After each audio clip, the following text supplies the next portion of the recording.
धनंजय जी, कभी आपने देखा है कि अभी जब मतगणना हो उससे 4-5 दिन पहले ही भाई लोग खोल के पेटियाँ वोट गिनने लगे हैं? क्या संकेत देता है? और फिर दूसरा सवाल, लहर किसकी है? आपको किसकी लहर दिखती है? कभी आपने देखा है कि वोटिंग होने से पहले ही वोट पड़ गए? वो भी देख सकते हैं।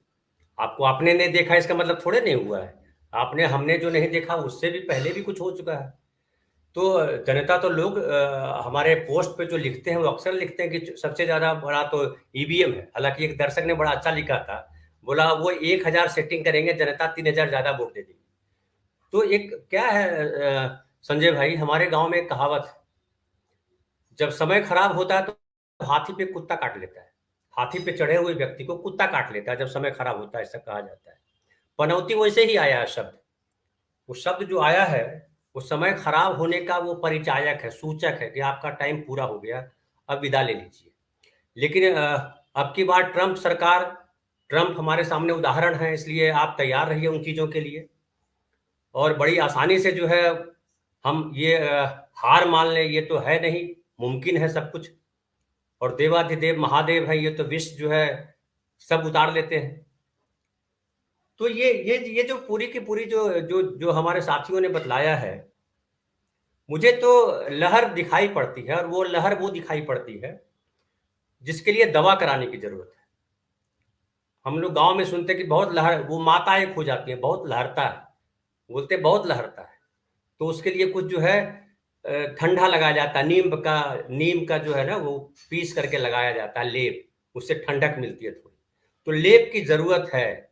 और वो कैसे मैं बतलाऊं कि जो कहते हैं कि जो है आएगा तो फलाना ही, वो भी जो है 150 रुपये, वो कहते जरूर है कि हम 1,000 पेट्रोल हो जाएगा प्रति लीटर तो भी हम खरीद लेंगे।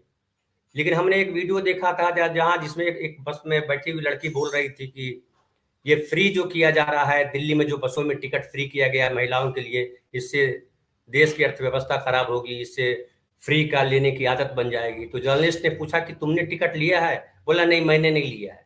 तो बोला तुमने क्यों ले लिया फिर टिकट, तुमको तो लेना चाहिए था। बोला फ्री में मिल रहा तो क्यों न ले हम। तो इनके भक्त यही हैं, बिना रीढ़ वाले, केंचुआ की तरह। और आपने जो जिस केंचुआ का जिक्र किया, उनके पास आंख भी है, नाक भी है, कान भी है, दिमाग भी है, सब है। विवेक को उन्होंने गिरवी रख दिया है। और जब विवेक गिरवी रख देता है ना इंसान, तो फिर वो इंसान की सीमा से बाहर निकल जाता है, हद से बाहर निकल जाता है। अभी आपने पढ़ा होगा वो महापुरुष थे, ये युग पुरुष हैं, वो क्या है, विवेक को गिरवी रख दिया सामने वाले ने, बोला विवेक की जरूरत है नहीं। और ऐसे समय में जब विवेक गिरवी रख दिया जाए तो अनहोनी होती है, ये ध्यान रखिएगा। और भीड़ जो है ना, भीड़ की सवारी बड़ी खतरनाक होती है। जिसे शेर की सवारी सब नहीं कर सकता ना, शेर की सवारी केवल जो है माता करती हैं। तो वैसे ही भीड़ की सवारी सब नहीं कर सकता। अडवाणी जी ने भीड़ की सवारी की थी एक बार, क्या उनकी फजीहत हुई आपको पता है? वेटिंग रह गए पूरे लाइफ। तो भीड़ जो है, चूंकि उसके पास जो है विवेक नहीं होता है, भीड़ के पास एक टारगेट होता है। वो टारगेट दिया, टारगेट को हिट करेगी भीड़ हर हाल में। तो टारगेट दे दिया, वो हिट कर दिया। अब भीड़ जो है वो निकल गई कहीं और उसको लगा कि हमने हिट तो कर दिया। जैसे दंगा होता है ना, तो दंगा के बाद जो है जो दंगाई होते हैं वो भागते फिरते हैं, फिर वो जो है पार्टी वाले भी काम नहीं आते हैं, पुलिस उनको पकड़ती है, उनके परिवार को परेशान करती है, और फिर उनके परिवार वाले भी गलियाते हैं कि तुमको ये सब करने की क्या जरूरत थी। तो वैसी स्थिति यहां भी है। महंगाई सबको परेशान कर रही है, और ये जो नफरत का भाव है उससे सबके मन में, जैसे आपने मुंबई के बगल में ही ट्रेन में हुई थी ना, पुलिस ने गोली चला दी थी, एक पुलिस का सिपाही जो है गोली चलाया था, उसमें कई लोग मर गए थे। कौन कहाँ गोली चला दे, किसको कौन पकड़ ले, ये अनिश्चितता वाली स्थिति है। सरकार हम इसलिए नहीं चुनते हैं, सरकार हम इसलिए चुनते हैं कि एक जो है ऐसा हम जीवन जिए जहां भय नहीं हो, जहां हम काम करें, काम करने के बाद जो हमारी कमाई हो उसको टैक्स के तौर पे दें और हमें सुविधाएं मिले। टैक्स के तौर पे देने का मतलब सिर्फ ये नहीं है कि हम इनकम टैक्स की बात कर रहे हैं। ये जो मध्य वर्ग है ना देश में, जिसको तैयार किया, बड़ी ताकत दी मनमोहन सिंह ने, वही बेड़ा गर्क किया इस देश का, जिसको बुर्जुआ वर्ग कहते हैं मार्क्सवादी लोग। तो ये जो मध्य वर्ग है इसी ने सत्यानाश किया है। इसी को महंगाई असर नहीं करती, इसी को लगता है कि सबसे पहले जो है वो मस्जिद और मंदिर दोनों खड़ा कर दिया जाए। ये मध्य वर्ग है। बाकी जो निचले तबके में बैठे हुए लोग हैं, जो गरीब लोग हैं, उनके लिए रोटी, पढ़ाई, स्वास्थ्य बहुत जरूरी होता है। और इसीलिए जब आप देख लीजिए इनको क्यों अपने मुद्दे से पीछे हटना पड़ता है?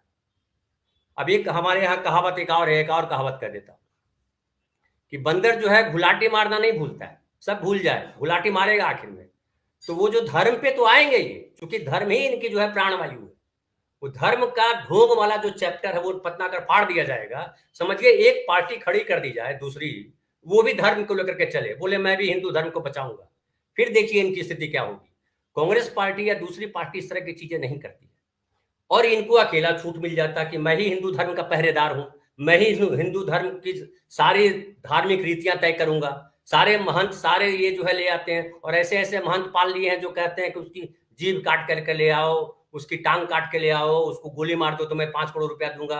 अरे तुम ही जब जब सब करते हैं ईश्वर, वही जो राम रच राखा, तो तुम काहे को नाच रहे हो भाई? किसके लिए नाच रहे हो? तो ये सारी चीजें जनता समझने लगी है, और जनता को ये समझ में आया कि हमारे लिए जरूरी है हेल्थ, हमारे लिए जरूरी है एमएसपी, उस पर कानून बने। 13 महीने जो किसान बाहर बैठे रहे, राजस्थान सरकार ने वादा किया है ना, गहलोत सरकार ने वादा किया है कि हम जो है एमएसपी पे कानून की गारंटी देते हैं। 25 लाख रुपया को 50 लाख कर दिया, वो गारंटी है। 2 रुपए किलो गोबर खरीदने को किसानों का भला है। छत्तीसगढ़ में जो पीजी से लेकर के केजी से लेकर के पीजी तक की शिक्षा की बात की जा रही है, वो आम आदमी की भलाई के लिए, सामाजिक न्याय की बात की जा रही है, वो आम आदमी के लिए भलाई की बात है। लेकिन अभी चूंकि 3 दिसंबर नहीं आया है, 3 दिसंबर पे फिर हम लोग बैठेंगे, तो ये एक सब अनुमान लगाइए, वो भी अनुमान लगाए, हम भी अनुमान लगाए, कोई और भी अनुमान लगाए, आपके ज्योतिषी जी भी ज्योतिष में बताएं कि भविष्यवाणी ये होने वाली है। लेकिन असली भविष्यवाणी तो जो है वो 3 तारीख को होगी, और वो 3 तारीख को भविष्यवाणी होगी 2024 के लिए। और वो भविष्यवाणी का पूरे क्षेत्र जो है आपका प्रदेश है उत्तर प्रदेश, ये ध्यान रखिए। बिल्कुल बिल्कुल ठीक कहा आपने कि असली भविष्यवाणी 3 दिसंबर को होगी, बाकी तो सब काम चलाऊ रहती हैं।